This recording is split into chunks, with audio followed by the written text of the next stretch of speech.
በስመ አብ ወወልድ ወመንፈስ ቅዱስ አሐዱ አምላክ አሜን። ይትባረክ እግዚአብሔር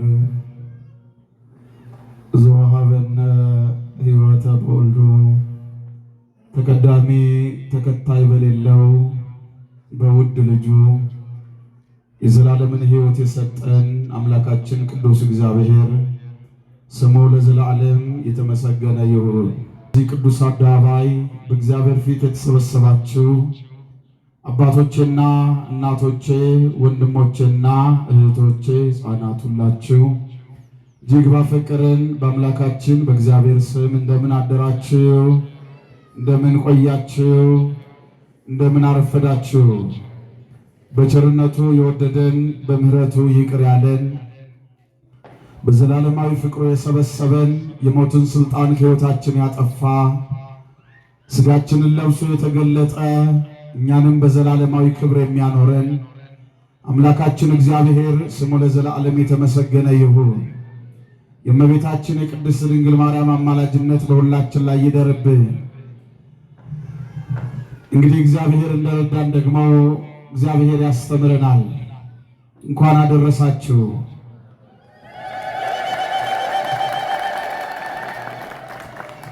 ይሰርቅ ኮከበ ያዕቆብ ወየአትት ኃጢአተ እስራኤል። ታላቁ የቤተ ክርስቲያን ሊቅ ቅዱስ ያሬድ ዕለቱን አስመልክቶ ሲዘምር ከያዕቆብ ኮከብ ይወጣል፣ ኃጢአተኝነትንም በደልንም ከእስራኤል ያስወግዳል እያለ ለዚህ ዕለት የሚስማማውን ዝማሬ በመዘመሩ ምክንያት ሊቃውንቱ በዚሁ ቃል እግዚአብሔር ከምድር ላይ ኃጢአትን ለማስወገድ እግዚአብሔር የሰዎችን ልጆች በደል ይቅር ለማለት የማይጠፋው ዘላለማዊ ፀሐይ እውነተኛው ኮከብ በጨለማችን ውስጥ የታየልን ኮከባችን ኢየሱስ ክርስቶስ መገለጡን ሰው መሆኑን ሲዘምሩ በዚህ ቃልም ሲያመሰግኑ ነው ያደሩት። ታላቁ የቤተ ክርስቲያን አባት ቅዱስ ያሬድ ይህንን ቃል ያመጣው እግዚአብሔር አስቀድሞ ሕዝቡን ከግብፅ ምድር ነፃ ባወጣበት ሰዓት ያን ጊዜ ሀብተ መርገም የነበረው አንድ በለዓም የሚባል ሰው ነበርና ይሄ ሰው የእግዚአብሔርን ሕዝብ ለመርገም መንገዳቸው ላይ ቆሞ ነበረ። በዚህ ሰዓት ይህንን ሕዝብ ከበደል ነፃ ያወጣው፣ ይህንን ሕዝብ ከባርነት ነፃ ያወጣው፣ ይህንን ሕዝብ ከፈርዖን አገዛዝ ነፃ ያወጣው፣ የፈርዖንን ክንድ ቀጥቅጦ ሕዝቡን በነፃነት ወደ ነፃነት ምድር የመራው እግዚአብሔር ስለሆነ ይሄ ሰው በመንገድ ላይ በቆመ ጊዜ እግዚአብሔር እንዲህ ብሎ ተናገረው። እግዚአብሔር የባረከውን አንተ ትረግማለህ ሆይ? ስለዚህ ወደዚያ ወደ አንባው ትወጣለህ፣ ቃሌን ባፋ አድርጋለሁ፣ እኔ የምለውን ትላለህ አለና እግዚአብሔር ለዚህ ሰው ነገረው። በጊዜው ባላቅ የተባለው የአሕዛብ ንጉሥ በዚያ ቦታ ላይ ይህንን ሀብተ መርገም የተሰጠውን ሰው እንዲረግምለት በብዙ ስጦታ አምጥቶት ነበርና ወደ ተራራው አውጥቶ ሕዝቡን እንዲረግም ሲጠይቀው እንዲህ ብሎ ተናገረ። አየዋለሁ፣ አሁን አይደለም፣ እመለከተዋለሁ፣ በቅርብ ጊዜ ግን አይደለም። ከያዕቆብ ኮከብ ይወጣል፣ ከእስራኤልም ኃጢአተኝነትን ያስወግዳል፣ የአሕዛብን ተራራዎች ሁሉ በበትሩ ይመታቸዋል ብሎ ይህንን ቃል ተናገረ።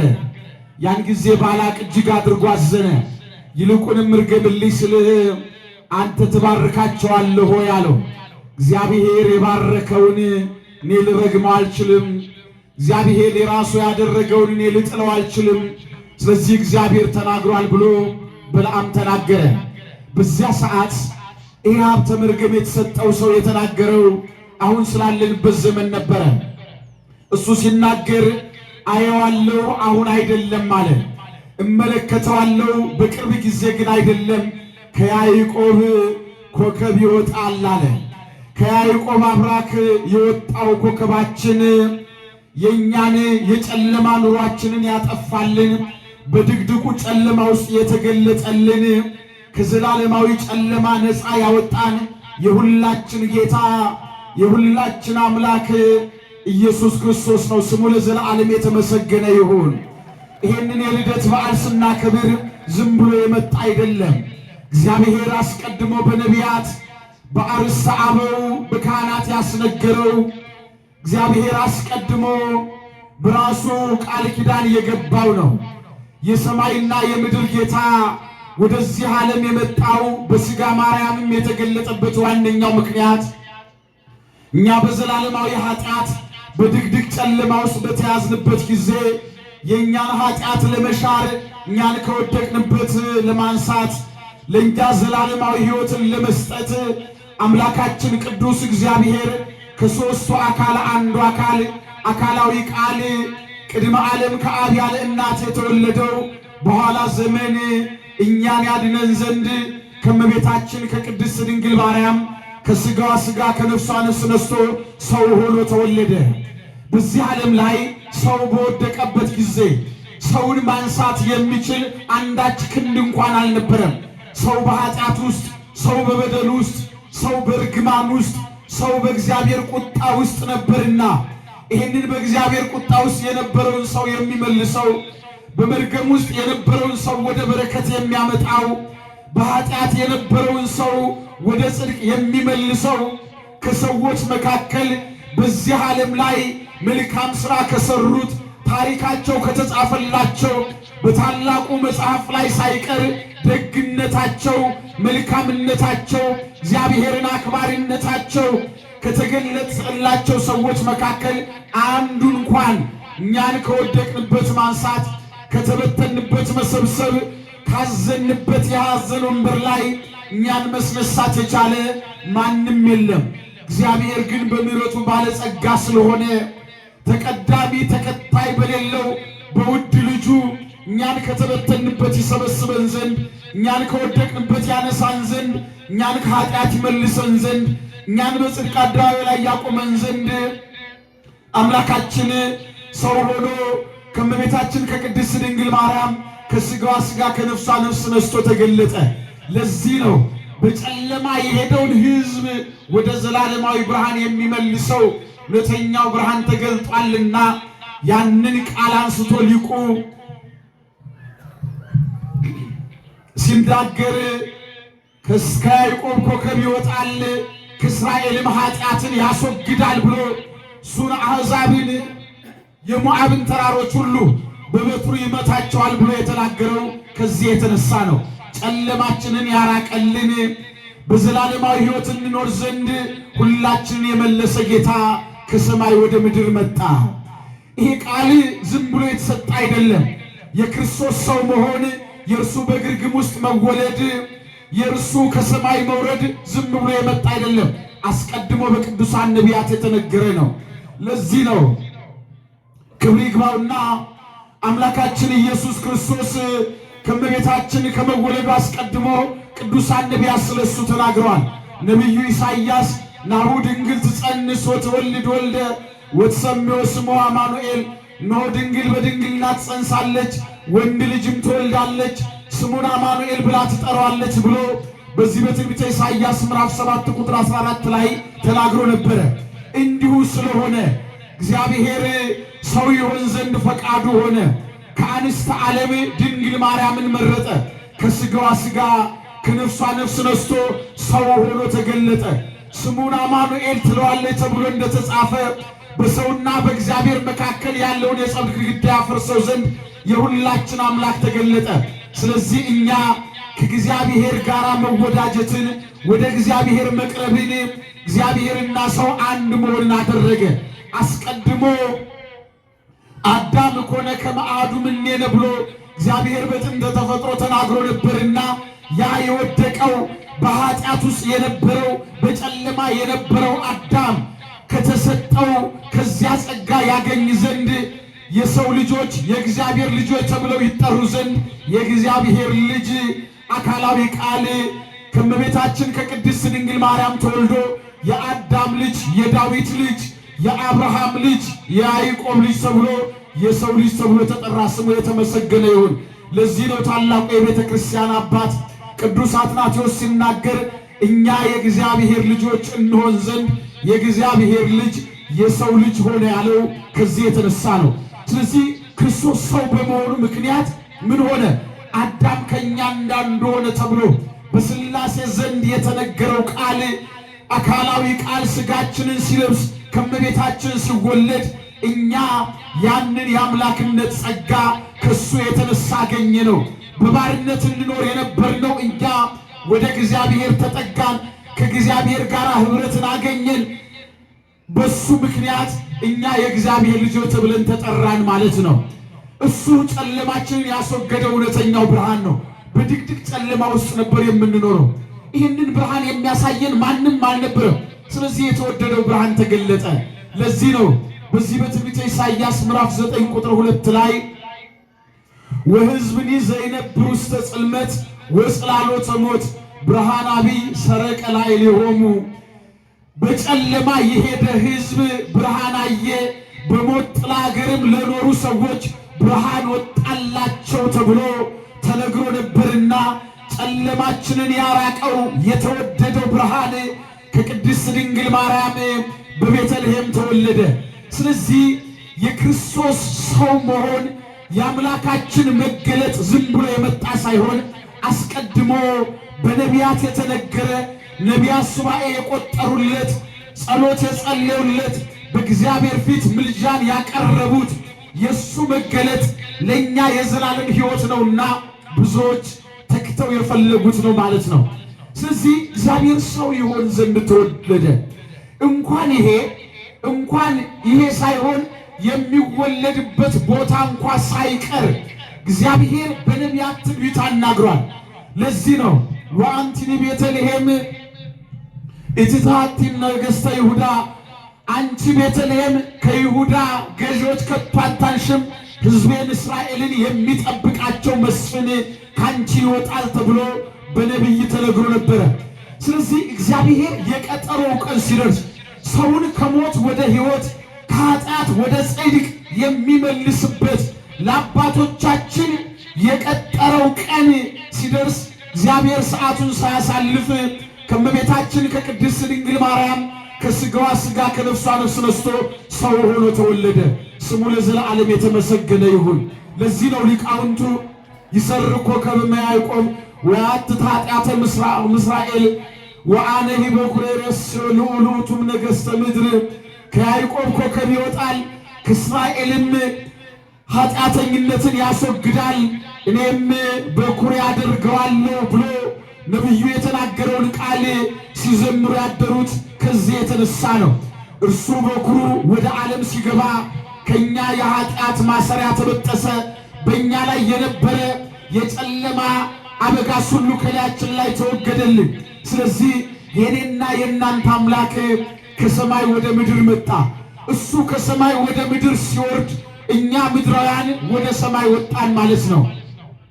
እሱ እውነተኛው አምላክ ሰው ሆኖ ሲገለጥ እኛ የአምላክነትን ጸጋ አገኘን ማለት ነው። ለምን ቢባል ሥጋችንን ለብሶ ያ አካላዊ ቃል በአብ ዘንድ የነበረ እግዚአብሔር ሥጋችንን ሲለብስ እኛ የእግዚአብሔር ልጆች ተብለን ተጠራን። የእኛ ሥጋ በእግዚአብሔር አብ ቀኝ መቀመጥን ክብር አገኘ። ስለዚህ እኛ የእግዚአብሔር ልጆች ተብለን እንጠራ ዘንድ አምላካችን ከእመቤታችን ተወልዶ እርሱ የሰው ልጅ ተብሎ ተጠራ ማለት ነው። ስለዚህ በዚህ በማቴዎስ ወንጌል ምዕራፍ 2 ላይ እንደዚህ ተብሎ ተመዝግቧል። ኢየሱስም በይሁዳ ቤተልሔም በንጉሡ በሄሮድስ ዘመን በተወለደ ጊዜ እነሆ ሰብአ ሰገል የተወለደው የአይሁድ ንጉሥ ወዴት ነው እያሉ ኮከብን አይተን ከምስራቅ መጥተናል አሉ ይላል። የተወለደው የአይሁድ ንጉሥ ወዴት ነው ብሎ እነዚያ ነገሥታት ያንን የተገለጠውን ብርሃን ሽተው ኮከቡ እየመራቸው ወዴት ነው የአይሁድ ንጉሥ፣ ሕዝቡን የሚገዛ ሕዝቡን ወደ ጽድቅ የሚያደርሰው ንጉሥ ወዴት ነው እያሉ ከሩቅ ምስራቅ መጡ ይላል። እንግዲህ በቤተ ክርስቲያናችን ታሪክ እንደተጻፈው ያን ጊዜ የኔና የእናንተ አምላክ በቤተልሔም ከእመቤታችን ከቅድስት ድንግል ማርያም ሲወለድ ከነዚህ ነገሥታት መካከል አንደኛው ባዜን ይባል የነበረው ኢትዮጵያዊ ንጉሥ ወርቅ ይዞ ወደ ኢየሩሳሌም ኢየሱስ ወደ ተወለደበት ሕፃን ወዳለበት ቦታ እንደተጓዘ ታሪክ ይናገራል። ከዚህ በኋላ እነዚህ ነገሥታት የአይሁድ ንጉሥ ወዴት ነው እያሉ ወደ ቤተልሔም መጡ። ምክንያቱም ኮከቡ የተወለደበትን ቦታ ይመራቸው ነበርና። ያን ጊዜ ኮከቡ ሄደና በሄሮድስ ቤተ መንግሥት ላይ አረፈ። ሄሮድስ ምድራዊ መንግሥት ነው፣ እሱ ደግሞ ሰማያዊ ንጉሥ ነው ኢየሱስ ክርስቶስ። ስለዚህ በዚያ ላይ ሲያርፍ ወደ ቤት ወደ ውስጥ ገቡና ልንሰግድለት መጥተናል፣ የአይሁድ ንጉሥ ወዴት ነው ባሉት ጊዜ ሄሮድስ ደነገጠ ይላል። የኢየሱስ ክርስቶስ መወለድ ለአጋንንትና ልባቸው በክፋት ለተመላ ሁሉ ድንጋጤን ነው የፈጠረው።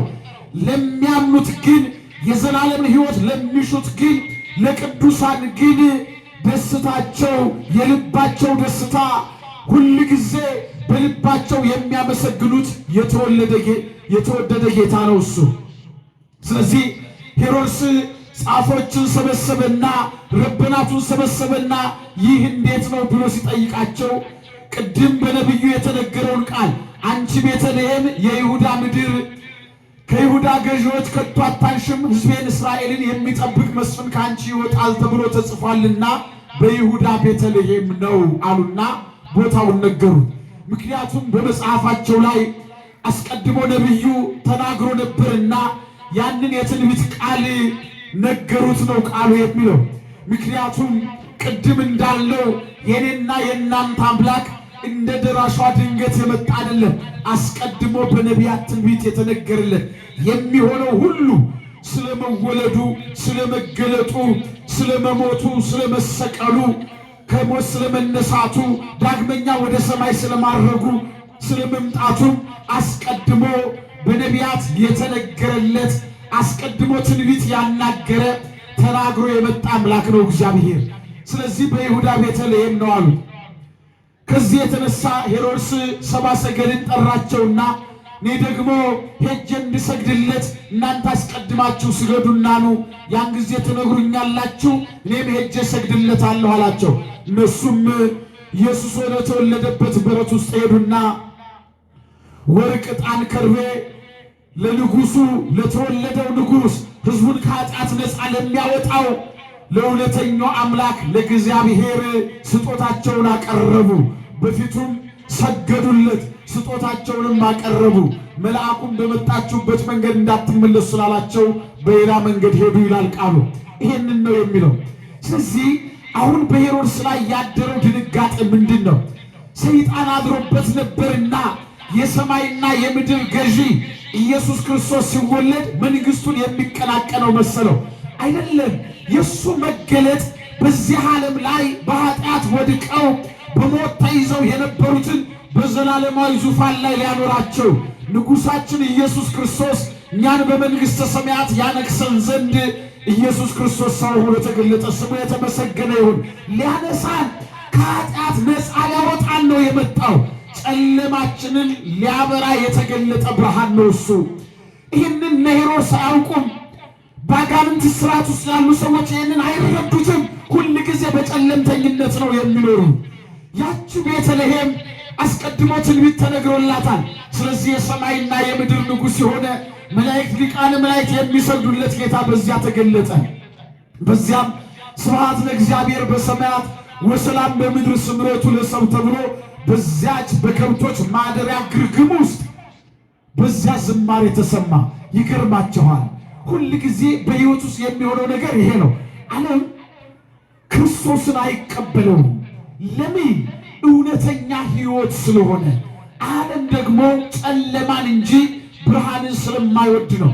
በዚህ በሉቃስ ወንጌል ምዕራፍ 2 ቁጥር 7 ጀምራችሁ ስታነቡ በጣም የሚገርም ቃል አለ።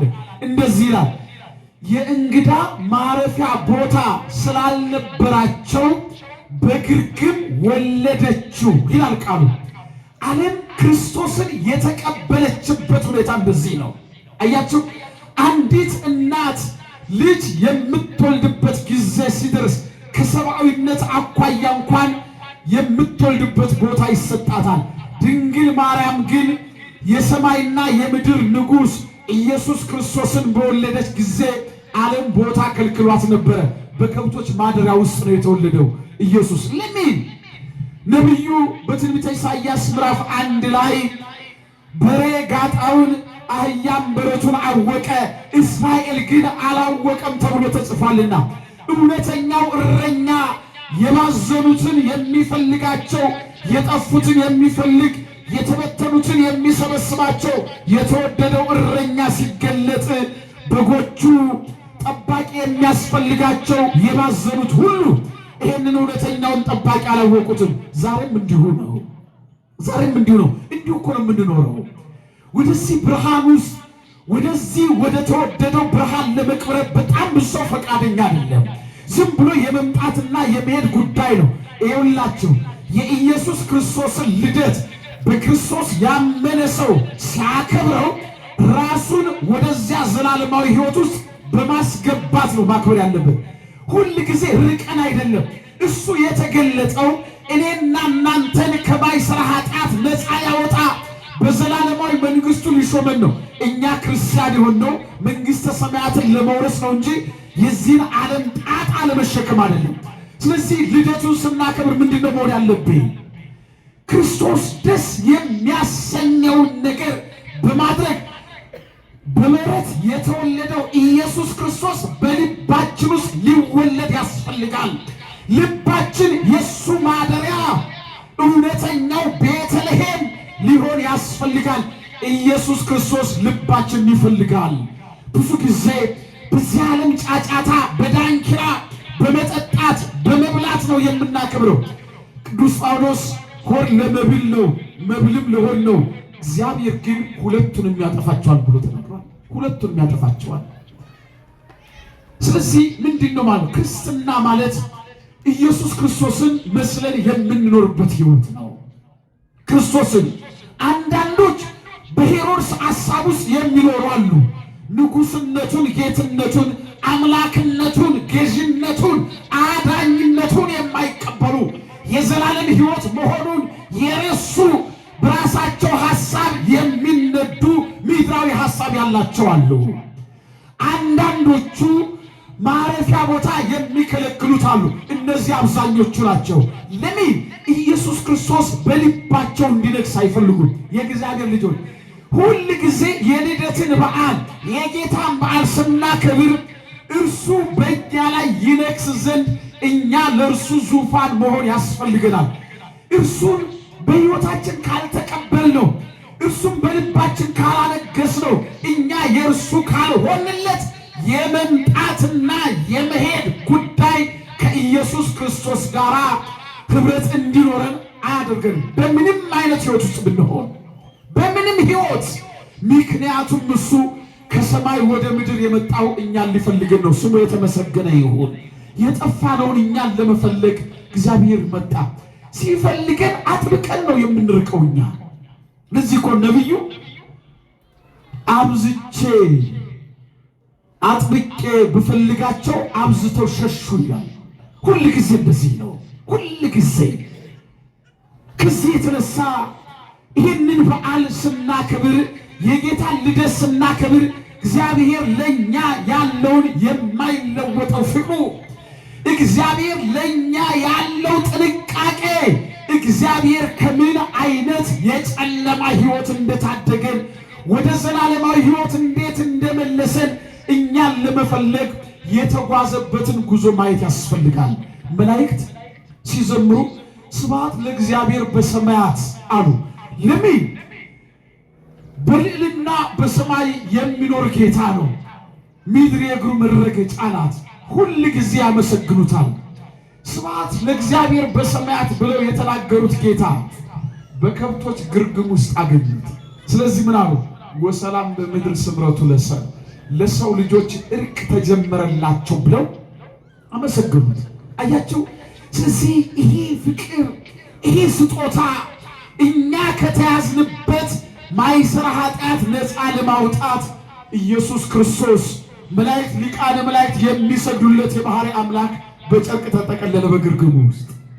ይኸውላችሁ ከኛ ውስጥ የነበረውን የኃጢአት ሽታ ያጠፋ ዘንድ ኢየሱስ በከብቶች ግርግም ውስጥ ተወለደ። እኛን ማዳን የሚችል ክንድ አልነበረምና እውነተኛው አምላክ ኢየሱስ ክርስቶስ ከድንግል ማርያም ተወለደ። ነቢዩ እንደተናገረ ወንድ ልጅ ይወለድላቸዋል፣ ወንድ ልጅ ትወልዳለች ተብሎ ተጻፈ። እኛን ከሞት ነፃ ያወጣን፣ ጠላታችንን የረገጠልን፣ ሞታችንን ያሸነፈ የተወደደው ብርሃናችን ተገለጠ። ስሙ ለዘላለም የተመሰገነ ይሁን። ስለዚህ በብርሃን ውስጥ መመላለስ ያስፈልጋል። የብርሃን ልጆች መሆን ያስፈልጋል። ምንድነው የብርሃን ልጅ መሆን ማለት? ምንድነው የብርሃን ልጅ መሆን ምን ማለት ነው? ክርስቶስ የማይጠፋ ብርሃን ነው። ይሁላችሁ ከዋክብት በጨለማ ውስጥ ባይኖሩ ኖሮ ፍጹም ድቅድቅ ጨለማ ውስጥ ነው የምንኖረው። ያንን ድቅድቅ ጨለማ ያሸነፈው የተወደደው ብርሃን የአጥቢያ ኮከባችን ኢየሱስ ክርስቶስ ነው። ከዚያ ጨለማ ውስጥ ነው ነፃ ያወጣን። ከዛ የሞት ስልጣን ነው ነፃ ያወጣን። ስለዚህ በብርሃን መሆን ማለት ምን ማለት ነው? ለፈቃዱ መገዛት ማለት ነው። ለፈቃዱ ይውላችሁ እረኞቹ መጀመሪያ መላእክት መጀመሪያ ወደ እረኞቹ ነው የሄዱት። ምን አሏቸው?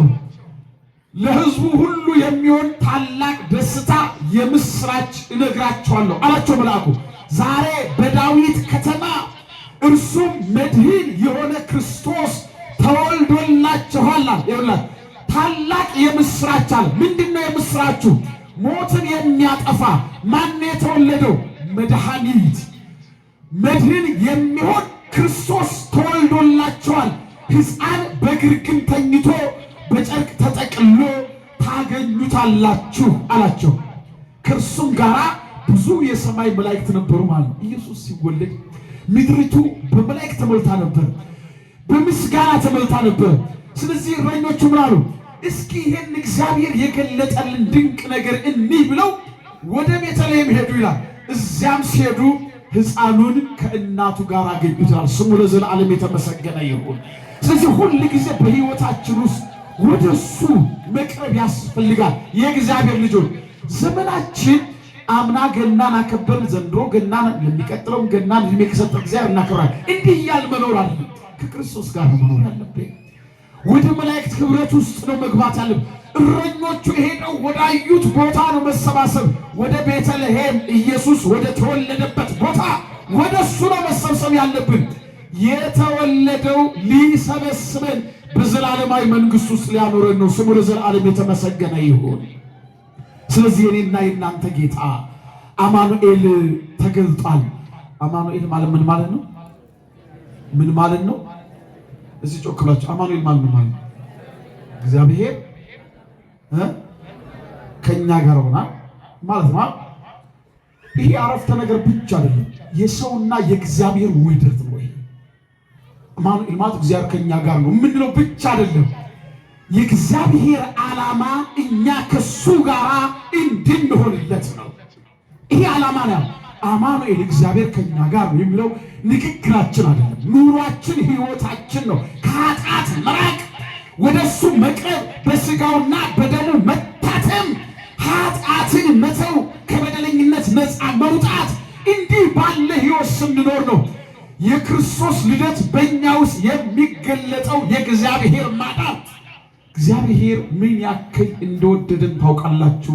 እግዚአብሔር እኛን ለማዳን ነው ልጁን ወደ ዓለም ይላከው። የእግዚአብሔር ፍቅር በቋንቋ የሚገለጥ አይደለም። ስለዚህ ነው አምላካችን ሰው ሆኖ የተገለጠው እኛ ሰው መሆን ስላቃተን ነው። እሱ በስጋ የተገለጠው እኛ አቅም ስላጣን፣ የአብ ኃይል፣ የአብ ክንዱ፣ የአብ ቀኙ የወደቀውን ማንሳት የሚችል ክንድ፣ የተበተነውን መሰብሰብ የሚችል ኃይል ኢየሱስ ክርስቶስ ተገለጠልን። ስሙ ለዘላለም የተመሰገነ ይሁን። ስለዚህ ሁል ጊዜ በሕይወታችን እሱን እያየን እሱን እየሰማን መኖር ነው የሚያስፈልገው። ስለዚህ ኢየሱስ ክርስቶስ ተወልዷል። ስሙ ለዘላለም የተመሰገነ ይሁን። ከእመቤታችን ከቅድስት ድንግል ማርያም ከስጋዋ ስጋ ከነፍሷ ነፍስ ነስቶ ሰው ሆኖ ተወለደ። ይገርማቸዋል። ስጋችን ለበሰና ለኛ እግዚአብሔር ዘመዳችን ወንድማችን ተባለ። ይገርማቸዋል። ወንድማችን ሆነ። በምን? በስጋ ተዛመድን። አያችሁ ያንን በጥንተ ተፈጥሮ የፈጠረውን ያንን ስጋ ተዋሃደና እኛን መሰለ እግዚአብሔር። ይሄ የሆነው እኛን ከወደቅንበት ለማንሳት ከተበተንበት ሊሰበስበን የተወደደው እረኛችን ተገለጠ። ስሙ ለዘላለም የተመሰገነ ይሁን። ያስተማረን የመከረን ቅዱስ እግዚአብሔር ስሙ ለዘላለም ይመስገን። የእመቤታችን አማላጅነት አይለየን። እግዚአብሔር በብርሃን እንድንኖር ፈቃዱ ይሁን። የብርሃን ልጆች ተብለን እንድንጠራ እግዚአብሔር ይርዳን። አባታችን እግዚአብሔር ሁል ጊዜ ይባርከን፣ ከኛ ጋር ይሁን። ጸሎታችንን ይስማ። ኢትዮጵያን ሰላም ያድርግልን። የቤተ ክርስቲያን ፈተና ያርቅልን።